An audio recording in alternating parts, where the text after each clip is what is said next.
Hello meet mister Mithun. நான் தான் மிதுன்ஸ் பாட்காஸ்ட்டுக்கு உங்களை வரவேற்கிறேன். ஊருக்கு போயிருந்தேன், அதனால தான் ஒரு லாங் கேப்பு. ஸோ மறுபடியும் அந்த பாட்காஸ்ட்லாம் கண்டினியூ பண்ணலாம் அப்படின்னு சொல்லிட்டு நிறைய பேர் இன்ஸ்டாகிராம்லாம் மெசேஜ் அனுப்பிச்சிருக்கீங்க. ஒவ்வொரு கதையும் படிக்கிறதுக்குள்ளே நிறைய மெசேஜஸ் வந்திருக்கு. அதனால் நிறைய கதைகள் இருக்குது. ஒவ்வொன்றையும் கோப்பப் பண்ணி இந்த கதை சொல்லட்டுமா இல்லையா, இந்த கதைக்கு அப்புறம் என்ன பேசுறது அப்படின்னு பார்க்குறதுலேயே கன்ஃபியூஷன்ஸ் வந்துடுது. அந்த மாதிரி நான் ஒரு 2 கதை படிச்சிருக்கேன். ஸோ அந்த 2 கதையை மட்டும் டக்குன்னு பேசிடலாம் அப்படின்னு சொல்லிட்டு அதில் ஃபஸ்ட்டு கதை என்ன அப்படின்னா, எங்கள் ஊரில் ஒரு பொண்ணு வந்து டைப் பண்ணி அமைச்சிருக்காங்க கரூர்லேருந்து.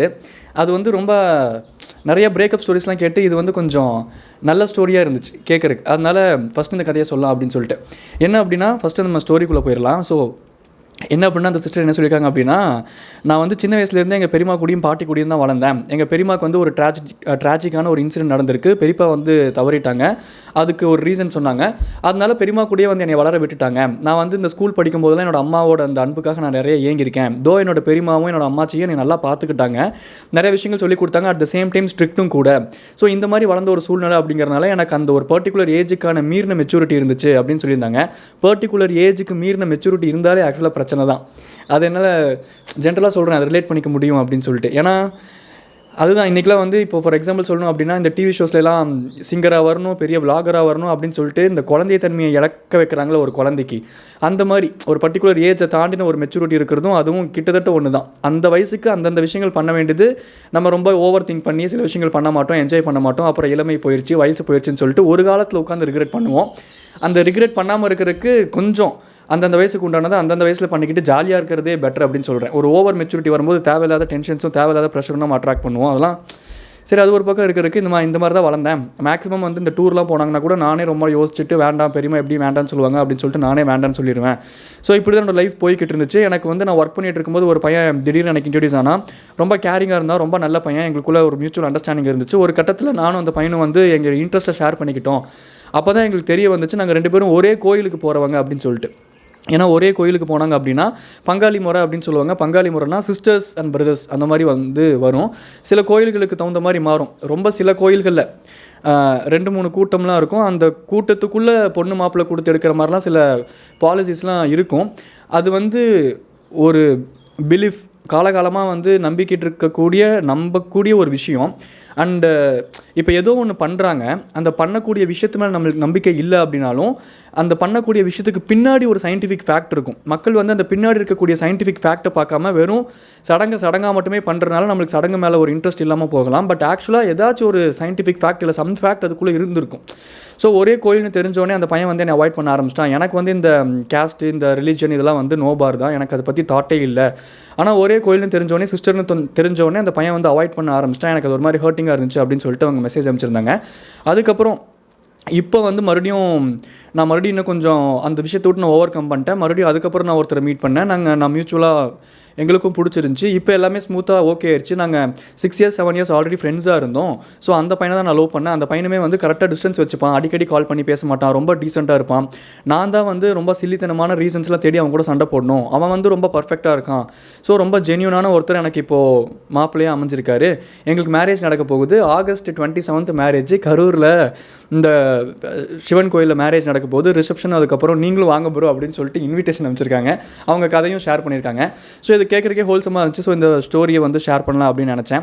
நிறைய பேர் வந்து கமெண்ட்ஸில் நான் பார்த்தேன், ஃபஸ்ட்டு நீங்கள் ஸ்டோரியை சொல்லுங்கள், ஸ்டோரியை சொன்னதுக்கப்புறம் உங்கள் பெர்ஸ்பெக்டிவ் சொல்லுங்கள், அது நல்லாயிருக்கும் அப்படிங்கிற மாதிரி சொன்னீங்க. நான் ஆல்ரெடி சொன்ன மாதிரி தான், இது வந்து சும்மா ஜாலியாக ஃப்ரெண்டுக்கிட்ட பேசும்போது ஒரு நார்மலாக இல்லை ஒரு கான்வர்சேஷன் பில்ட் பண்ணும்போது எப்படி இருக்குமோ அந்த மாதிரி கொண்டு போகலாம் அப்படிங்கிறது தான். இல்லை அந்த மாதிரி தான் பேசுறதுக்கு இந்த பாட்காஸ்ட் சேனலோட அந்த டைப்பு. பட் இதுவும் புரியுது. ஃபஸ்ட் அந்த ஸ்டோரியை சொல்லிட்டு அதுக்கப்புறம் பெர்ஸ்பெக்டிவ் சொல்கிறதும் கரெக்டாக தான் இருக்கும். ஸோ 2க்கும் நடுவில் நான் பேலன்ஸ் பண்ண ட்ரை பண்ணுறேன். ஸோ இப்போ அந்த ஸ்டோரியை சொல்லியாச்சா, இதில் பெர்ஸ்பெக்டிவ்னு சொல்கிறதுக்குலாம் ஒன்றும் இல்லை. ஸோ ஓவராலாக ஹாப்பி தான். அந்த பையன் வந்து ஃபஸ்ட்டு இந்த மாதிரி சிஸ்டர் முறைன்னு வந்தோடனே தெரிஞ்சு அவாய்ட் பண்ணான்ல. ஸோ அந்த பையன்கிட்ட ஒரு ஜென்யூன்னஸ் இருக்குது.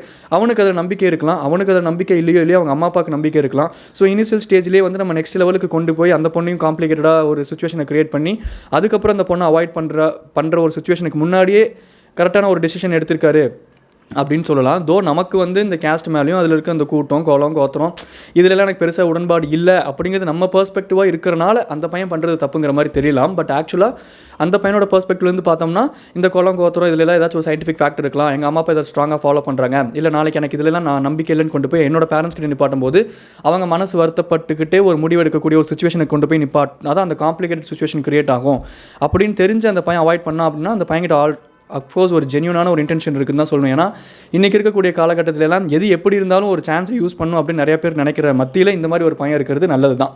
அண்ட் ஜென்ரலாகவே பேசிக்காகவே ஒரு விஷயம் நம்மளை விட்டு போகுது அப்படின்னா இன்னொரு விஷயம் நமக்காக ஒரு பெட்டர்மெண்ட்டுக்காக நடக்குது அப்படிங்கிறது நம்ம எடுத்துக்கணும்னு இல்லை, அதுதான் ஃபேக்ட்டும் கூட. நமக்கு வந்து நம்ம என்ன ஆசைப்படுறோமோ அது இந்த யூனிவர்ஸ் கொடுக்குதோ இல்லையோ, பட் நமக்கு என்ன வேணுமோ அது இந்த யூனிவர்ஸ் கொடுக்கும், அவ்வளோதான். ஸோ அந்த ஒரு பாலிசி, அந்த ஒரு ஃப்ளோவில் நம்ம போயிட்டோம் அப்படின்னா நமக்கு நிறைய விஷயங்கள் கொஞ்சம் சில்லாக இருக்கும். ஸோ அந்த பையன் வந்து கொஞ்சம் ஜென்யூனாக தான் இருந்தான். அதுக்கப்புறம் மறுபடியும் 7 இயர்ஸாக ஒரு ஃப்ரெண்டுக்கிட்ட பேசிகிட்டு இருந்தான். அவன் அடிக்கடி கால் பேச மாட்டான் அப்படின்னு சொன்னது இந்த பையன்கிட்டையும் ஒரு மெச்சூரிட்டியும் தெரியுது, ஒரு ஜென்யூனஸும் தெரியுது. ஏன்னா ஒரு லவ் பண்ணுற ஒரு ஃபேஸில் என்ன தான் நம்ம 30 வருஷம் 40 வருஷம் 50-60 இயர்ஸ் நம்ம இந்த பார்ட்னர் கூட தான் வாழ போகிறோம் அப்படின்னாலும் அந்த இனிஷியல் ஃபேஸில் getting to know each other அப்படிங்கிற ஃபேஸில் ரொம்ப ஒரு ட்ராமாஸ்லாம் கொஞ்சம் நிறையா நடக்கும். அது ஹியூமனோட இயல்பு. நம்ம நார்மலாக எக்ஸ்ப்ரெஸ் பண்ணுறத விட எஃபர்ட் எடுத்து சில விஷயங்கள் எக்ஸ்ப்ரெஸ் பண்ணுவோம். அதனால தான் இந்த மேரேஜுக்கு அப்புறம் ஒரு சர்டன் பீரியடுக்கு அப்புறம் அந்த எஃபர்ட் எடுக்க முடியாது, நம்மளாக இருப்போம். அப்படி இருக்கும்போது நீ அன்னைக்கு எஃபர்ட் போட்ட இன்றைக்கி இதெல்லாம் பண்ண மாட்டேங்கிற அப்படிங்கிற அந்த சுச்சுவேஷனே வரும்.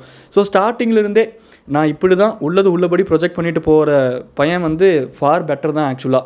ஸோ அதை நம்ம ஹேண்டில் பண்ண கற்றுக்கலாம். இவன் இப்படி தான் போல், இதுதான் இவன் அப்போ நம்ம ப்ரொஜெக்ட் பண்ணிட்டான். ஒரு பொண்ணுமே வந்து இதுதான் நான் இப்படி தான் யோசிப்பேன் ஸோ அப்படிங்கிறத ப்ரொஜெக்ட் பண்ணிட்டா அப்படின்னா ஸ்டார்டிங்லேருந்து அந்த மைண்ட் வந்து கொஞ்சம் கயாஸாக இருந்தாலும் முன்ன பின்ன சண்டை வந்தாலும் அந்த மைண்ட் வந்து கொஞ்சம் அடாப்ட் ஆகிக்கும். ஓகே இந்த பீஸ் இப்படி தான்.